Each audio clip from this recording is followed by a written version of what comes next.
My name's Louise Lockhart. I'm an illustrator and also run a business called The Printed Peanut, which is an online shop where I create illustrated products such as stationery, ceramics, tea towels, things for your home, things for you. And I like to use traditional printing techniques such as screen printing, lithography and risograph printing. So this would be like a risograph print that I get all these done in Manchester, in Salford actually, Mark the printers. So yeah, this is like the example of what I was talking about with limited colours. So with risograph, they have a very limited amount of colours, and I like the challenge that you get with. And then this is lithography. So that's also in 3 colours. You can see when they overlay, say, the pink and the yellow, you get this orange, or all 3 colours you get this darker one. So I like the challenge of trying to make it look like it's got depth, even though you're only using 3 colours.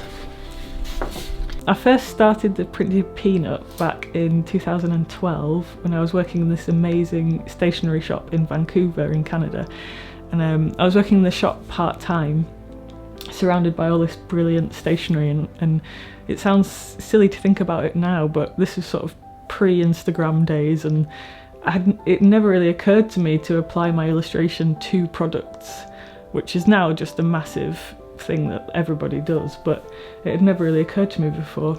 My first product was a pasta parcel, and I had been hand making pasta parcels since I was about 14, and I wanted to make a really beautiful version of pasta parcel. So it's traditionally made with newspaper and sweets and things like that, but I wanted it all like beautifully illustrated and designed, so there'd be 10 layers of printed wrapping paper, and then in each layer was an illustrated sort of dare card.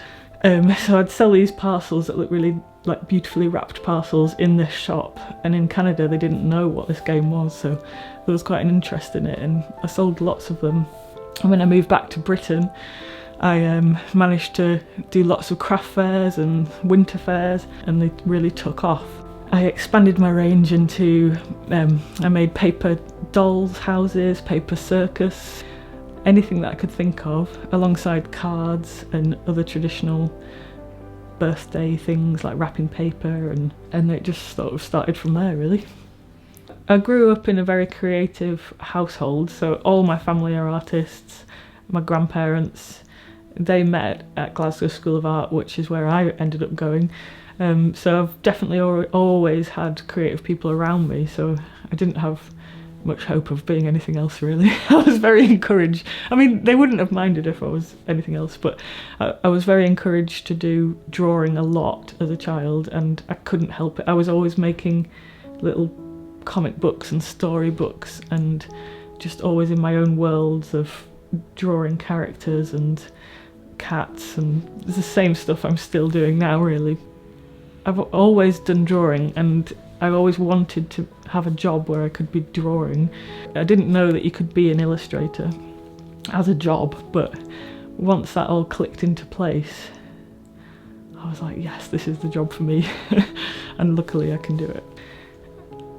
I think I've been very lucky in my timing of me starting out my career, because I just hit Instagram just as it was just pushing on for people like me, and it's been such a brilliant way of sharing not only my finished artwork, but you can show the behind the scenes, and people like to see that you're just a real person, and that you've got this messy desk as well, or things like that. I think now it's becoming a bit more curated, and like everything's beautiful, and people never show behind the scenes, but it's been like a real community.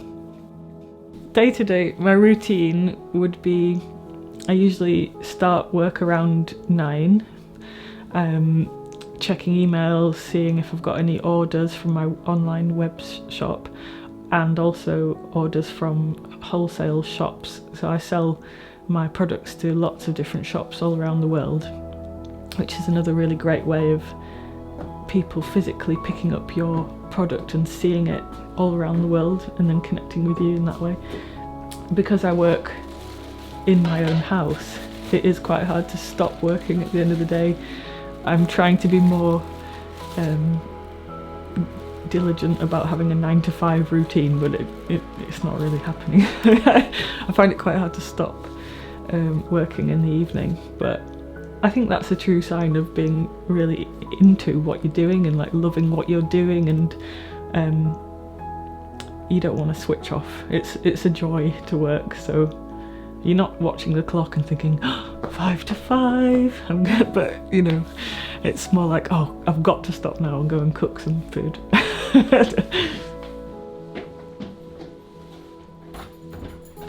I take inspiration mainly from everyday life, things around me, such as old-fashioned shops, handwritten signs, old printed ephemera such as cinema tickets or matchboxes or old food packaging.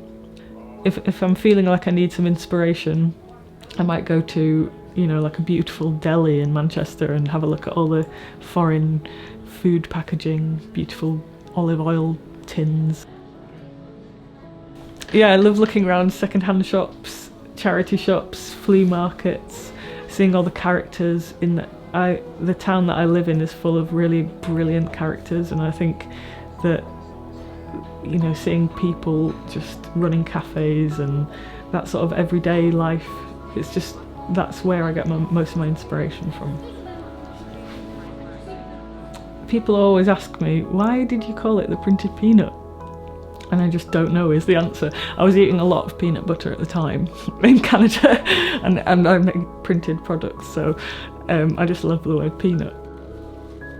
I don't really think about the future that much. I just take every month, every year as it comes and see in what direction I want to go in. I don't feel a pressure to have to do something, because the reason I'm doing this is because I want to be doing a job that I love, and I have to remember and remind myself, why am I doing this?